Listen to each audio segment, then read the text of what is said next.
আসসালামু আলাইকুম। কানসাটে চলে আসছি আমি নওগাঁতে। নওগাঁর হিমসাগর আম আমাদের প্রক্রিয়াকরণ চলছে। একটা পাকা আম পেয়েছি, একটু খেয়ে দেখি কি অবস্থা।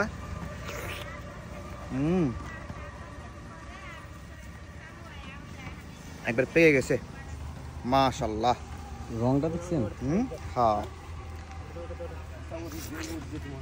মধুর মতো মিষ্টি, মাশাআল্লাহ।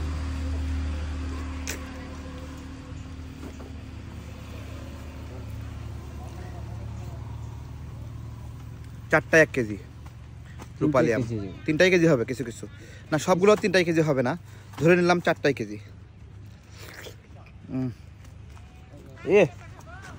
প্রিয়ম, এদিকে আসো, এদিকে আসো, এটা কামড় দিয়ে দেখো কি অবস্থা। এদিকে এদিকে এদিকে আসো। তোমাকে ধন্যবাদ, তুমি পাকাটা খুঁজে বের করছো। দেখো কামড়াটা।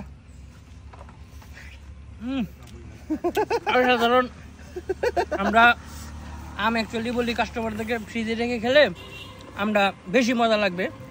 এটা কিন্তু মরছে ভাই, এটা খুব ভালো মতো মরছে। বাগানের গাছের যে আমটা, সেই আমের যে মজা বলি কম, মানে পরিপক্ক হওয়ার পরে মজার পরে সেটার থেকে এটা বেশি মজা। অসাধারণ। সাপারের রূপালি আম তো আসলে আলাদা, কিন্তু সাপারে কম আসতো না। আমি সাপারের আম নিয়ে খুব একটা না, কারণ সাপারের খাইলে না হ্যাঁ ক্ষেত্র বিশেষ রূপালি আম এর চেয়েও মিষ্টি মিষ্টি হয় এখানেরটা।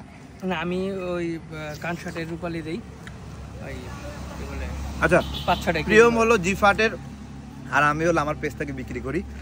রূপালি আম তো চলে আসছে, যাদের লাগবে দেবেন। অসাধারণ একবারে পরিপক্ক রূপালি আম দেবো সাপাহার থেকে।